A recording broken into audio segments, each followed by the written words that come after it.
Kamu itu cuma benalu. Kalau bukan karena kasihan, sudah aku tendang kamu dari rumah ini. Itulah hinaan istriku tadi malam. Dia lupa. Rumah yang dia banggakan itu sertifikatnya atas namaku. Sakit hati. Malam itu juga diam-diam kujual rumah kami saat dia tertidur pulas. Pagi ini, aku pergi hanya meninggalkan surat cerai. Biarkan dia menangis darah saat pemilik baru datang dan mengusirnya paksa detik ini juga. Simak kisah pembalasan dendam paling memuaskan ini sampai habis. Hujan deras mengguyur Jakarta malam itu, seolah mewakili lelah yang menggelayut di pundak Arya. Namun, bibir pria berusia 30 tahun itu menyunggingkan senyum tipis. Di tangannya, tergantung kantong plastik berisi martabak manis keju, makanan favorit Siska, istrinya. Arya sengaja memarkir motor metik bututnya di luar pagar agar tidak berisik. Ia ingin memberi kejutan. Selama 6 bulan terakhir, Arya memang bekerja dari rumah, work from home, sebagai trader saham dan konsultan IT lepas. Bagi tetangga dan bahkan bagi Siska, Arya hanyalah suami pengangguran yang kerjanya hanya menatap layar laptop seharian. Arya tidak peduli, asalkan dapur tetap ngebul dan tabungan masa depan mereka aman. Sayang, aku pulang. Bisik Arya pelan saat membuka pintu utama. Rumah hening. Hanya ada suara tawa dari arah kamar tidur utama yang pintunya sedikit terbuka. Arya melangkah perlahan, berniat mengintip. Namun, langkah kakinya terhenti mendadak, seolah ada paku yang menancap menahan sepatunya. Suara Siska terdengar jelas, tajam, dan penuh racun. Ia sedang melakukan panggilan video dengan ibunya. Aduh, Bu, Ibu pikir aku nggak capek? Suara Siska meninggi, nadanya penuh penghinaan. Aku tuh malu, Bu. Malu sama teman-teman arisan. Suami mereka manajer, pejabat, punya seragam. Lah suamiku, tiap hari cuma pakai kaos oblong, kolor bolong, duduk di pojok kamar kayak orang gila. Dada Arya berdegup kencang. Martabak di tangannya terasa semakin berat. Terdengar suara ibu mertua menimpali dari seberang telepon. Ya makanya, SIS. Udah ibu bilang ceraikan saja si Arya itu. Dia itu benalu. Numpang hidup di rumah kamu doang. Iya, Bu. Sumpah, aku udah muak lihat mukanya. Sambung Siska lagi. Kali ini sambil tertawa sinis. Rasanya pengen aku usir. Rumah ini jadi sumpek karena ada sampah. Kayak dia. Kalau bukan karena aku kasihan dia nggak punya siapa-siapa. Udah aku tendang dari dulu. Dia itu cuma beban. Prang. Hati Arya hancur berkeping-keping. Bukan karena marah, tapi karena rasa sakit yang teramat sangat. Pengorbanannya selama ini, menabung diam-diam untuk merenovasi rumah ini, membayar semua tagihan tanpa Siska tahu, menahan diri tidak membeli baju baru demi Siska, semuanya dianggap sampah. Arya menatap kantong martabak di tangannya. Perlahan, ia meletakkannya di lantai depan pintu kamar. Dingin. Tatapan matanya berubah seketika. Rasa sedih itu menguap, digantikan oleh kekecewaan yang membeku menjadi amarah yang tenang. Arya mundur perlahan. Ia tidak melabrak. Ia tidak berteriak.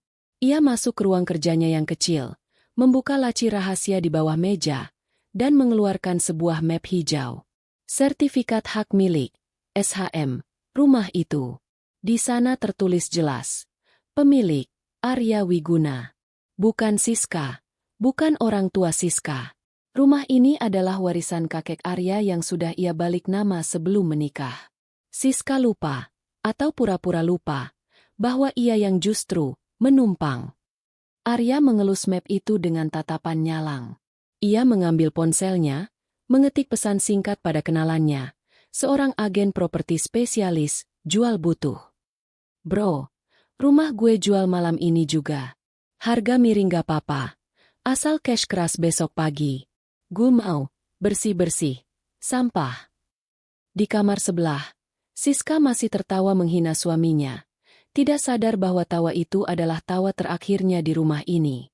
Matahari pagi menyusup masuk melalui celah gorden. Namun suasana di dalam rumah itu terasa lebih dingin dari kutub utara.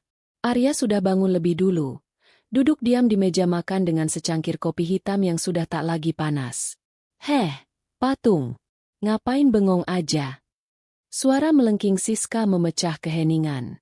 Wanita itu keluar dari kamar dengan masker wajah yang masih menempel, menatap suaminya dengan jijik. Kakinya menendang pelan kaki kursi yang diduduki Arya. "Air galon habis tuh. Buruan ganti. Jangan taunya cuma numpang napas doang di sini. Dasar nggak berguna," cibir Siska sambil berlalu ke dapur.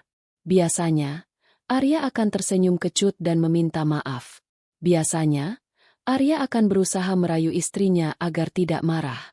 Tapi pagi ini, Arya hanya berdiri tanpa suara. Wajahnya datar, tanpa ekspresi, seolah rohnya sudah tidak ada di sana. Ia mengangkat galon, memasangnya, lalu kembali duduk. Siska yang merasa diabaikan malah semakin menjadi-jadi. Ditawarin ngomong malah diam. "Bisu lu sekarang? Udah miskin. Bisu lagi. Awas ya, nanti siang gue mau arisan. Jangan lupa pel rumah sampai kinclong. Awas kalau ada debu." Setelah puas memaki dan berdandan menor, Siska pergi dengan membanting pintu depan. Deru mobil taksi online membawanya menjauh. Begitu bayangan Siska hilang, Arya langsung bergerak cepat. Topeng, suami bodohnya ia lepas. Ia meraih ponselnya yang berdering. "Masuk, Pak. Istri saya sudah pergi," ucap Arya dingin pada lawan bicaranya di telepon. 5 menit kemudian, sebuah mobil sedan hitam berhenti di depan pagar. Seorang pria berpakaian batik rapi turun. "Pak Hendra, agen properti kenalan lama Arya." Ia membawa tumpukan dokumen. "Bapak yakin mau lepas harga segini, Pak Arya? Ini jauh di bawah harga pasar loh." "Sayang banget, rumahnya masih bagus, lokasinya strategis." Tanya Pak Hendra ragu sambil mengedarkan pandangan ke ruang tamu yang terawat. Arya tidak ragu sedikit pun. Ia sudah menandatangani kwitansi di atas materai. "Saya nggak butuh untung, Pak Hendra. Saya butuh cepat. Saya mau rumah ini laku hari ini, detik ini juga. Transfer dananya sekarang. Sertifikat aslinya Bapak bawa." Pak Hendra menelan ludah melihat tatapan mata Arya yang tajam dan tak terbantahkan. Tanpa banyak tanya lagi, ia memproses transaksi itu lewat m-banking prioritas. Ting! Notifikasi masuk ke ponsel Arya. Nominal 9 digit yang cukup untuk membeli apartemen mewah di pusat kota. "Terima kasih, Pak," ucap Arya sambil menyerahkan map hijau yang ia ambil semalam. "Sesuai perjanjian, tolong beri waktu saya sampai besok pagi untuk mengosongkan hama di rumah ini." Pak Hendra mengangguk hormat lalu pamit undur diri. Arya kembali duduk di sofa, menatap sekeliling ruangan yang penuh kenangan. Dulu, ia merenovasi tembok ini dengan tangannya sendiri demi Siska. Kini, ia menjualnya demi harga dirinya sendiri. Sore harinya, Siska pulang dengan wajah berseri-seri membawa kantong belanjaan baru, hasil memeras kartu kredit tambahan yang diberikan Arya bulan lalu. "Arya, masakin air panas buat mandi. Kaki gue pegel," teriak Siska dari ruang tamu, sama sekali tidak menyadari bahwa rumah yang ia injak, secara hukum, bukan lagi tempat tinggalnya. Arya menatap punggung istrinya dari dapur. Sudut bibirnya terangkat membentuk seringai tipis yang mengerikan. "Silakan nikmati mandi terakhirmu di sini, sayang." Malam semakin larut, namun atmosfer di dalam rumah mewah itu terasa mencekam. Setelah puas memerintah Arya menyiapkan air mandi dan memijat kakinya yang pegal karena seharian berbelanja, Siska kini duduk di meja makan dengan wajah masam. Tumpukan paper bag belanjaan bermerek, yang ironisnya dibayar menggunakan kartu kredit tambahan dari rekening Arya, masih berserakan di sofa ruang tamu. Siska sama sekali tidak sadar. Itu adalah kali terakhir ia bisa berbelanja dengan leluasa menggunakan uang suaminya. Arya keluar dari dapur membawa nampan. Aromanya harum menguar. Aroma sate kambing muda yang dulu menjadi makanan favorit mereka saat masih pacaran di pinggir jalan. Arya ingin menjadikan ini momen perpisahan yang layak, setidaknya untuk mengenang masa lalu mereka yang pernah manis. "Makan dulu. SIS. Aku pesan sate langganan kita," ujar Arya pelan, meletakkan piring itu di hadapan istrinya. Namun, Respon Siska jauh dari kata manis. Ia menatap piring itu dengan tatapan jijik, seolah Arya baru saja menyuguhkan sampah busuk di hadapannya. Sate. Lu gila ya? Sembur Siska dengan nada tinggi. Lu pikir gue selera makan makanan kampung ginian malam-malam? Kolesterol tahu. Lu mau bikin gue gendut biar gue jelek kayak lu? Mikir dong pakai otak. Tanpa aba-aba, tangan Siska menyapu piring itu dengan kasar. Prang! Piring beling itu pecah berkeping-keping menghantam lantai. Bumbu kecap hitam pekat dan potongan daging berserakan, mengotori lantai keramik putih yang baru saja Arya pel sore tadi sesuai perintah Siska. Cipratan bumbunya bahkan mengenai ujung celana Arya. Duit dari mana lu beli sate? Nyopet. Mending duitnya lu kasih gue buat tambah beli skincare. Dasar suami nggak guna. Bisanya cuma buang-buang duit receh. Maki Siska tanpa rasa bersalah sedikit pun. Hening. Biasanya, di momen seperti ini Arya akan menunduk, meminta maaf dengan suara gemetar, dan buru-buru membersihkan pecahan beling itu sambil menahan air mata. Tapi malam ini berbeda. Sangat berbeda. Arya hanya berdiri tegak, tak bergeming. Ia tidak marah, tidak juga menangis. Matanya menatap Siska lamat-lamat, merekam setiap inci wajah angkuh istrinya. Ia memindai guratan kebencian di wajah cantik itu, menyimpannya dalam memori sebagai pengingat abadi kenapa ia harus pergi. Tatapan Arya yang dingin, datar, dan kosong itu perlahan membuat nyali Siska menciut. Bulu kuduknya meremang. Kenapa lu liatin gue kayak gitu? Mau ngelawan? Tantang Siska. Meski suaranya sedikit bergetar karena ngeri melihat ketenangan suaminya yang tidak wajar. Arya tersenyum tipis. Sangat tipis dan mengerikan. Enggak. Aku cuma mau memastikan kamu puas malam ini. Tidurlah yang nyenyak. Siska. Mimpi yang indah. Tanpa bicara lagi, Arya berjongkok. Ia memungut pecahan piring tajam itu satu persatu dengan tangan telanjang. Ia membersihkan noda bumbu itu dengan tenang, seolah ia sedang membersihkan sisa-sisa perasaannya yang sudah mati. Siska mendengus kesal melihat Arya yang kembali diam, lalu melengos masuk ke kamar tidur, membanting pintu di belakangnya. Ia tidak tahu, saat ia menarik selimut dan terlelap dalam mimpi kemewahannya, di ruang tengah yang gelap, Arya sedang berdiri memandang pintu kamar itu untuk terakhir kalinya. Perjamuan terakhir sudah selesai, dan esok pagi, panggung sandiwara ini akan ditutup selamanya. Jam dinding menunjukkan pukul 3.45 pagi. Suasana rumah begitu hening, kontras dengan keributan yang terjadi beberapa jam sebelumnya. Di ruang tengah, bekas noda kuah soto yang dilempar Siska semalam masih membekas di lantai. Arya sengaja tidak membersihkannya. Ia membiarkan cipratan noda itu menjadi saksi bisu betapa tidak berharganya usaha dia di mata istrinya. Kalimat Siska semalam, makanan kampung. Jangan harap gue makan sampah beginian. Masih terngiang jelas, mengiris sisa-sisa keraguan di hati Arya. Kini, Arya berdiri di sisi tempat tidur, menatap wajah Siska yang terlelap pulas. Wajah itu terlihat cantik dan polos saat tidur, tanpa guratan kesombongan yang biasa ia pamerkan. Namun, bagi Arya, wanita di hadapannya ini sudah asing. Rasa cinta yang dulu meluap-luap, kini telah kering kerontang, digantikan oleh kekosongan yang dingin. Tanpa menimbulkan suara sedikit pun, Arya menarik satu tas ransel lusuh dari kolong lemari. Tidak ada koper besar, tidak ada barang-barang berharga. Ia hanya membawa 3 pasang baju, laptop kerjanya, dan dokumen pribadi. Semua barang mewah yang pernah ia belikan untuk Siska, kalung emas, jam tangan, hingga ponsel pintar keluaran terbaru, ia tinggalkan tergeletak begitu saja di meja rias. Biarlah benda-benda itu menjadi harta gonogini, terakhir untuk mantan istrinya. Langkah kaki Arya membawanya ke ruang makan. Di atas meja kayu jati itu, ia meletakkan sebuah amplop coklat tebal.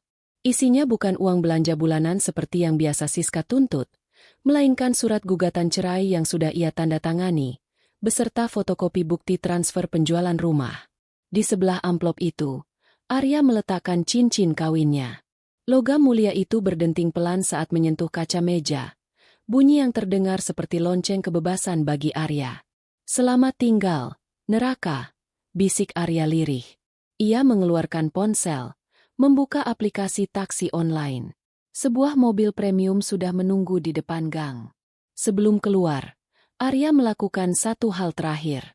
Ia mengambil kunci cadangan rumah yang tergantung di dekat pintu, lalu memasukkannya ke dalam saku celananya. Ia mengeluarkan kunci utama, mengunci pintu rumah dari luar sebanyak 2 kali putaran. Klik, klik. Suara kunci itu terdengar final. Arya berjalan menembus kabut pagi tanpa menoleh lagi ke belakang. Rumah megah itu kini berdiri gelap dan sunyi, menyimpan bom waktu yang akan meledak saat matahari terbit nanti. Di dalam sana, Siska masih tidur dengan nyenyak, memimpikan hidup mewah sebagai istri sosialita. Sama sekali tidak menyadari bahwa saat ia membuka mata nanti, atap yang menaunginya bukan lagi miliknya, dan suami yang ia sebut beban telah pergi membawa serta tiang penyangga hidupnya. Pagi itu, Arya tidak hanya meninggalkan rumah. Ia meninggalkan masa lalunya untuk menjemput harga dirinya yang sempat hilang. Cahaya matahari pukul 7 pagi menerobos masuk tanpa ampun ke celah jendela kamar, membangunkan Siska dari tidur panjangnya. Ia menggeliat malas, bibirnya terasa kering. Kebiasaan lamanya langsung muncul, tanpa membuka mata sepenuhnya. Mulutnya sudah berteriak memberi perintah. Arya, kopi. Jangan lupa gulanya dikit aja. Hening. Tidak ada sahutan. Iya, sayang, yang biasa terdengar lembut. Tidak ada bunyi langkah kaki tergesa-gesa menghampiri kamar. Siska membuka matanya dengan kesal. Arya, budek ya lu? Teriaknya lebih keras. Masih hening. Rumah itu sunyi senyap seperti kuburan. Siska mendengus kasar, menendang selimutnya, lalu turun dari ranjang dengan langkah menghentak. Ia berniat melabrak suaminya yang dianggap mulai membangkang itu. Namun, saat membuka pintu kamar, ia disambut oleh kehampaan yang aneh. Ruang tengah kosong. Dapur bersih. Tidak ada tanda-tanda aktivitas memasak. Tidak ada aroma sarapan. Yang tersisa hanyalah keheningan yang mencekam. Siska berjalan ke arah meja makan dan langkahnya terhenti seketika. Di atas meja kayu itu, tergeletak sebuah amplop coklat tebal dan cincin kawin emas putih milik Arya. Cincin itu diletakkan begitu saja, seolah barang rongsokan yang tidak lagi berharga. Jantung Siska mulai berdegup tidak enak. Dengan tangan gemetar karena amarah yang bercampur bingung, ia merobek amplop itu. Lembar pertama membuatnya mematung. Surat pernyataan talak dan gugatan cerai. Napas Siska tercekat. Si benalu ini mau nyerain gue? Dia gila? Gumamnya tak percaya. Siska tertawa sinis. Tawa yang dipaksakan untuk menutupi ketakutannya. Bagus deh. Biar sadar diri dia kalau nggak bisa hidup tanpa gue. Namun, tawa itu mati seketika saat ia menarik lembar kedua. Itu adalah fotokopi akta jual beli rumah tertanggal kemarin sore. Di sana tertulis jelas, rumah yang ia tinggali. Rumah yang selalu ia pamerkan di Instagram sebagai hasil kerja kerasnya, telah resmi berpindah tangan. Dan di bawahnya, terdapat tulisan tangan Arya dengan tinta merah menyala. Rumah ini sudah laku. Uangnya saya bawa sebagai modal hidup baru tanpa parasit. Pemilik baru akan datang jam 9 pagi ini untuk renovasi total. Silakan angkat kakimu sebelum diusir paksa. Darah Siska serasa surut dari wajahnya. Tubuhnya limbung hingga ia harus berpegangan pada tepi meja. Jam dinding menunjukkan pukul 7.30. Itu artinya ia hanya punya waktu 1,5 jam sebelum kiamat datang. Panik. Siska menyambar ponselnya. Ia menekan nomor Arya berkali-kali. Nomor yang Anda tuju sedang tidak aktif atau berada di luar jangkauan. Angkat. Bangsat. Angkat. Siska berteriak histeris pada ponselnya sendiri. Air mata mulai mengalir bukan karena sedih, tapi karena teror. Ia tidak punya uang tunai. Kartu kredit tambahannya pasti sudah diblokir. Tanpa Arya, ia sadar ia tidak memiliki apa-apa. Siska beralih menelepon ibunya. Begitu tersambung, tangisnya pecah meraung-raung. Bu, ibu kesini sekarang. Arya gila, Bu. Dia jual rumah. Aku diusir, Bu. Belum sempat ibunya menjawab, Suara deru mesin truk diesel terdengar meraung berhenti tepat di depan pagar rumah. Diikuti suara klakson yang panjang dan kasar. Lalu gedoran pagar besi yang memekakan telinga. Waktu Siska sudah habis. Kenyataan pahit itu kini berdiri tepat di depan pintu gerbangnya. Gedoran kasar di pagar besi itu bukan sekadar ancaman, melainkan lonceng kematian bagi harga diri Siska. Belum sempat Siska menghapus air matanya. Suara engsel pagar yang berkarat terdengar dipaksa terbuka. Siska berlari ke jendela depan. Jantungnya berdegup tak karuan melihat sekelompok pria berseragam biru tua merangsek masuk ke halaman rumahnya. "Siapa kalian? Keluar! Ini rumah saya." Pekik Siska histeris saat pintu utama didorong terbuka lebar tanpa permisi. Seorang pria bertubuh tegap dengan wajah keras melangkah masuk. Ia tidak melepaskan sepatunya, membiarkan jejak tanah mengotori lantai marmer yang biasa Siska agung-agungkan. Itu adalah pemilik baru rumah ini, Pak Broto. Sosok yang dikenal tidak memiliki toleransi pada drama. "Rumah Anda." Pak Broto terkekeh sinis sambil melempar salinan sertifikat ke wajah Siska. Kertas itu melayang jatuh ke lantai. "Baca. Nama pemiliknya sudah ganti sejak jam 8 pagi tadi. Saya kasih waktu 10 menit untuk kemas barang pribadi, atau anak buah saya yang akan bantu buang ke selokan." Siska mundur ketakutan. Kakinya lemas. "Enggak. Arya enggak mungkin tega," gumamnya. Siska mencoba memblokir jalan para kuli angkut yang mulai menyentuh sofa mahalnya. "Jangan sentuh. Itu mahal." Namun, teriakan Siska tak ada artinya. Pak Broto memberi isyarat tangan, dan para kuli itu bekerja dengan brutal. Mereka tidak sedang memindahkan barang, mereka sedang mengosongkan tempat. Baju-baju Siska dikeruk dari lemari dan dimasukkan asal-asalan ke dalam kantong sampah hitam besar. Koleksi tas branded KW miliknya dilempar begitu saja ke halaman rumput yang becek. Di luar pagar, kerumunan tetangga mulai terbentuk.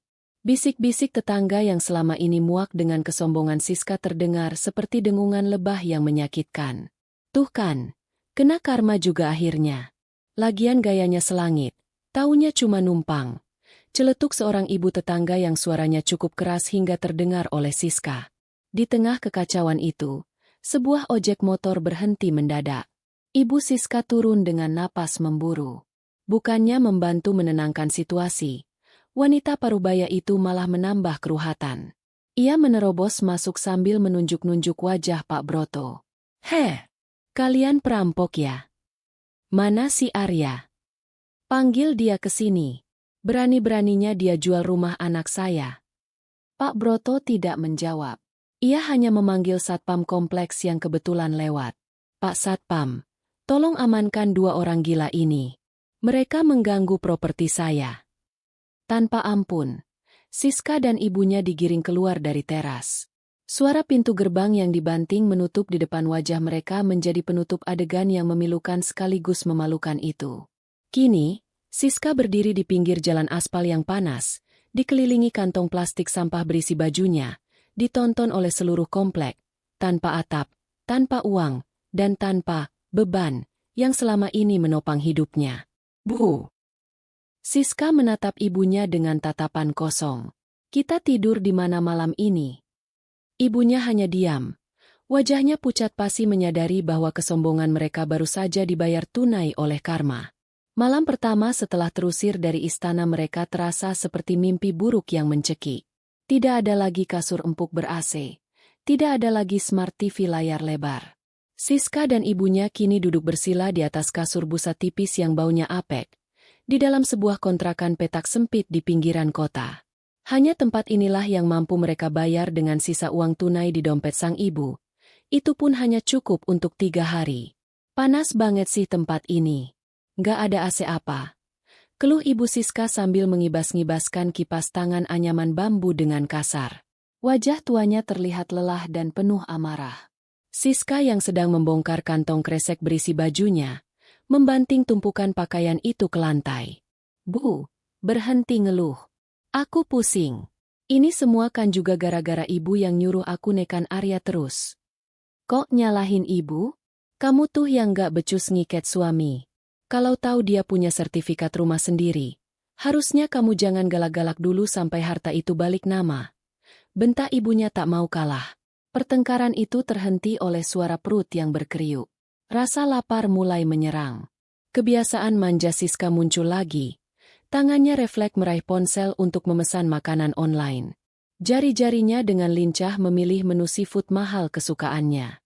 Namun, saat menekan tombol pesan, layar ponselnya menampilkan notifikasi merah. Transaksi gagal. Saldo tidak cukup. Siska tertegun. Ia mencoba metode pembayaran lain. Kartu kredit tambahannya. Kartu diblokir. Air mata Siska menetes lagi. Ia baru sadar. Selama ini Arya yang selalu mengisi saldo dompet digitalnya diam-diam setiap pagi. Arya yang memastikan tagihan kartu kredit terbayar lunas. Arya yang ia sebut beban, ternyata adalah penopang seluruh gaya hidupnya. Kini, tanpa beban itu, Siska lumpuh total. Ia bahkan tidak mampu membeli sebungkus nasi padang. Kita makan mie instan aja, Bu. Itu ada sisa di tas. Ucap Siska lirih. Harga dirinya runtuh seiring rasa laparnya. Di tengah kesedihan itu, ponsel Siska bergetar. Sebuah notifikasi Instagram muncul dari akun teman arisannya yang terkenal, Lambe Turah. Temannya itu merepost sebuah story yang sedang viral di kalangan teman-teman mereka.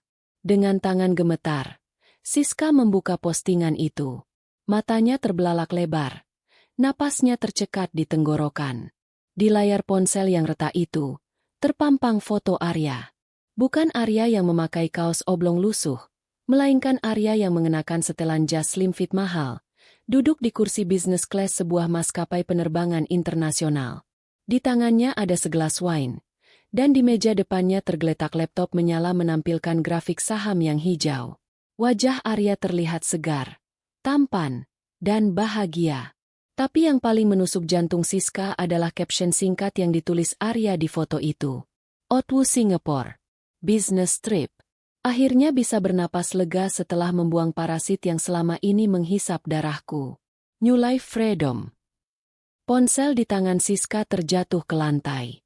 Di ruangan sempit yang pengap itu, Siska meraung menangis, menyadari bahwa ia baru saja membuang berlian demi mempertahankan kerikil. Dan berlian itu kini bersinar terang, jauh dari jangkauannya.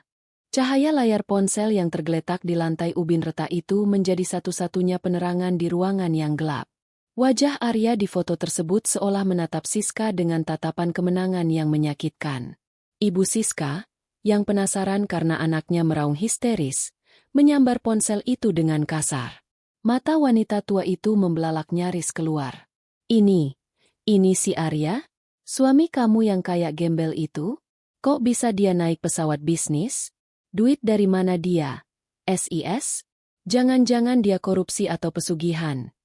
Tuduh ibunya dengan nada suara yang bergetar antara kaget dan iri. Siska merampas kembali ponselnya. Rasa penasarannya kini mengalahkan rasa laparnya.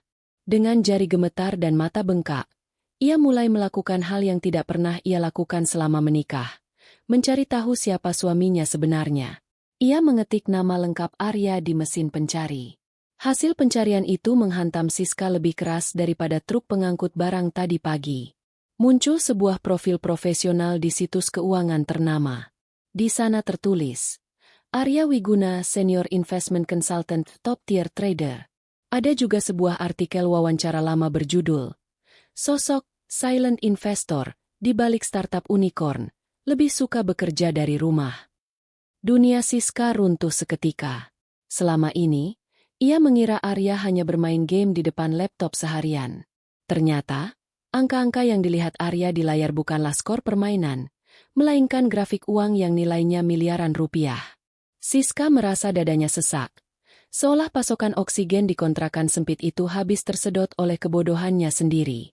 Aku membuang tambang emas, Bu. Bisik Siska, suaranya parau. Dia bukan pengangguran. Dia kaya raya, Bu. Hartanya mungkin miliaran.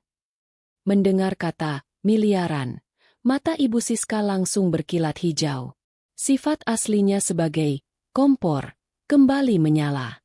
Ia mencengkeram bahu Siska keras-keras. Kalau gitu kamu jangan diam aja. Bodoh. Kamu itu masih istrinya yang sah. Harta dia harta kamu juga. Itu namanya gonogini. Kejar dia. Minta bagian kita. Hasut ibunya berapi-api. Harapan busuk itu tumbuh di hati Siska. Benar juga. Mereka belum resmi bercerai di pengadilan. Siska segera menghubungi teman lamanya yang bekerja di firma hukum, menceritakan semuanya dengan menggebu-gebu, berharap bisa menuntut setengah dari hasil penjualan rumah dan aset Arya.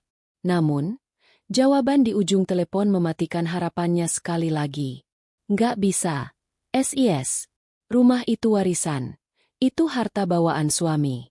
Kalau dia jual, uangnya milik dia mutlak. Apalagi saham dan investasi yang dia mulai sebelum nikah sama lo. Lo nggak berhak sepeser pun.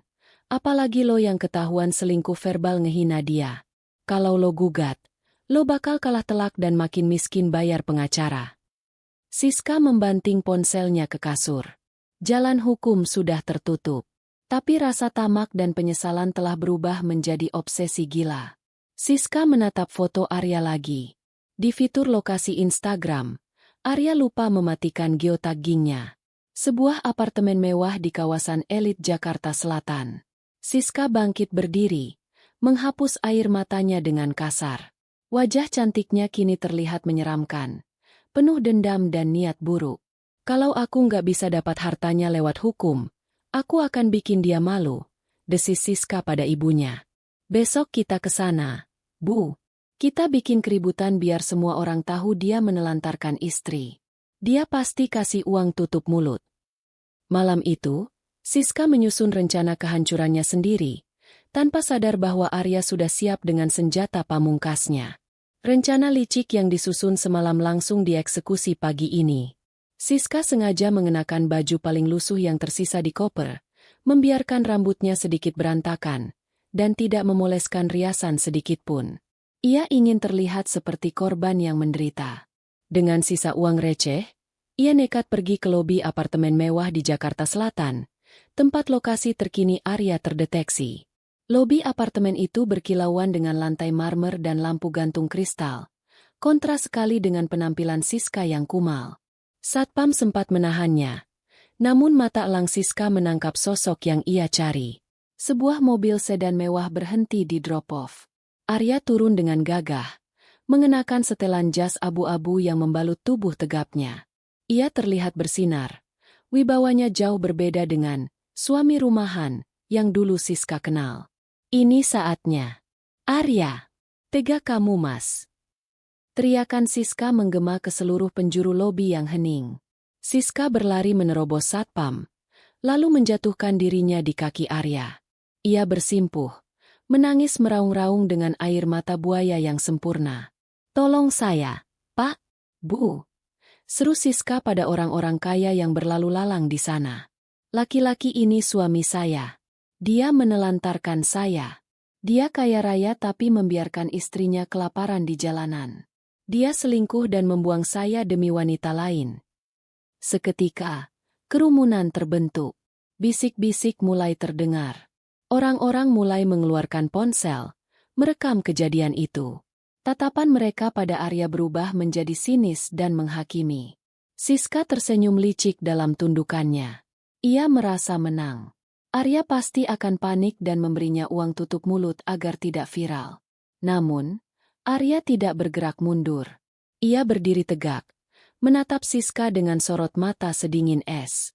Tidak ada rasa malu di wajahnya. Hanya ada rasa jijik.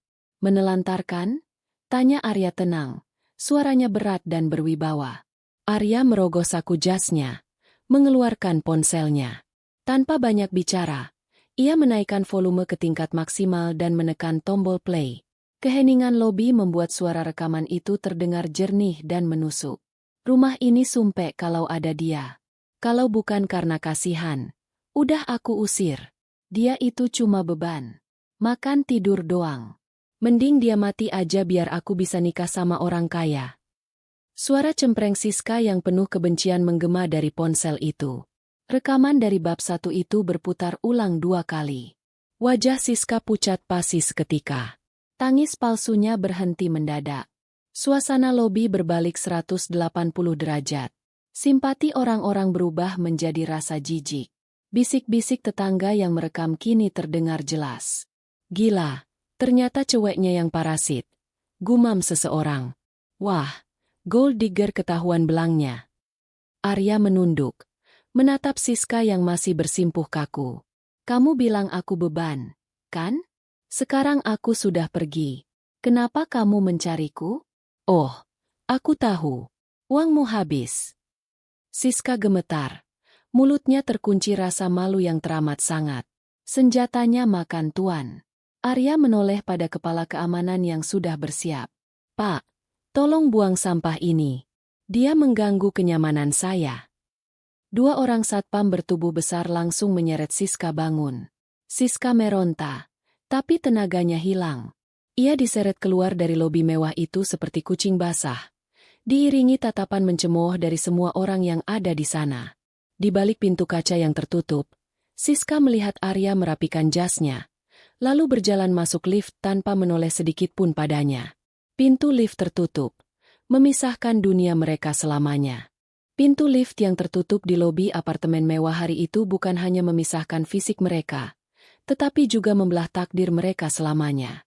Video Siska yang diseret satpam sempat viral selama 2 hari, menjadi bahan tertawaan netizen, sebelum akhirnya tenggelam oleh berita lain. Namun, jejak digital itu cukup untuk membuat Siska tidak diterima bekerja di perusahaan manapun. Nama baiknya hancur, sejalan dengan hancurnya sisa-sisa kehidupannya. 1 bulan kemudian, terik matahari siang membakar kulit Siska yang kini terlihat kusam dan terbakar. Tidak ada lagi skincare mahal, tidak ada lagi baju butik. Siska duduk berjongkok di belakang sebuah warung makan tenda pinggir jalan. Tangannya yang dulu halus kini kasar dan keriput karena terendam air sabun cuci piring murah sepanjang hari. Jangan melamun. Itu piring kotor masih numpuk. Bentak pemilik warung, melemparkan serbet kotor ke arah Siska. Siska tersentak. Buru-buru menggosok piring dengan mata berkaca-kaca. Hatinya perih mengingat kejadian seminggu lalu, saat ibunya sendiri, orang yang selalu menghasutnya untuk membenci Arya, memutuskan untuk pulang kampung meninggalkannya sendirian di Jakarta. Ibu nggak bisa hidup melarat sama kamu. SIS. Kamu udah nggak ada gunanya. Kata-kata ibunya itu lebih tajam daripada sembilu. Saat sedang membuang air cucian ke selokan, sebuah mobil sedan hitam mengkilap berhenti di lampu merah tepat di depan warung. Jantung Siska berhenti berdetak. Ia kenal plat nomor itu. Itu mobil Arya. Siska berdiri kaku, menatap kaca jendela mobil yang gelap. Perlahan, kaca jendela belakang turun sedikit. Siska menahan napas, berharap Arya melihatnya, berharap ada secuil belas kasihan. Di dalam sana, Arya terlihat sedang tertawa lepas, berbicara dengan seseorang di telepon. Wajahnya bersinar, penuh kedamaian yang tidak pernah ia miliki saat bersama Siska. Tatapan Arya sempat menyapu ke arah jalanan, melewati sosok Siska yang kumal. Namun, tatapan itu kosong. Arya tidak mengenalinya, atau mungkin memilih untuk tidak lagi peduli. Lampu lalu lintas berubah hijau. Kaca mobil kembali naik menutup rapat. Mobil itu melaju kencang, meninggalkan asap tipis yang menerpa wajah Siska. Siska jatuh terduduk di trotoar yang panas. Ia menangis tanpa suara, menyadari bahwa penyesalan seumur hidup baru saja dimulai. Arya bukan hanya membuang sampah dari hidupnya, tapi ia juga telah terbang tinggi, meninggalkan Siska yang kini benar-benar menjadi debu tak berharga di pinggir jalan. Kesimpulan kisah Siska dan Arya mengajarkan kita satu hal fatal dalam hubungan. Jangan pernah menilai pasanganmu hanya dari apa yang terlihat di mata, dan jangan pernah menghina orang yang tulus mencintaimu. Karena ketika orang yang sabar sudah habis kesabarannya, cara dia pergi akan menyisakan luka yang tak akan pernah bisa disembuhkan. Siska kehilangan berlian demi mengejar gengsi, dan kini ia harus membayar harganya seumur hidup. Gimana menurut kalian? Apakah hukuman yang diterima Siska sudah setimpal? Atau harusnya dia menderita lebih parah lagi? Coba tulis pendapat kalian di kolom komentar ya. Kita diskusi di bawah. Terima kasih sudah mengikuti cerita ini dari awal sampai akhir. Jangan lupa untuk like dan subscribe channel ini biar kalian gak ketinggalan cerita drama seru lainnya yang lebih menguras emosi. Sampai jumpa di video selanjutnya.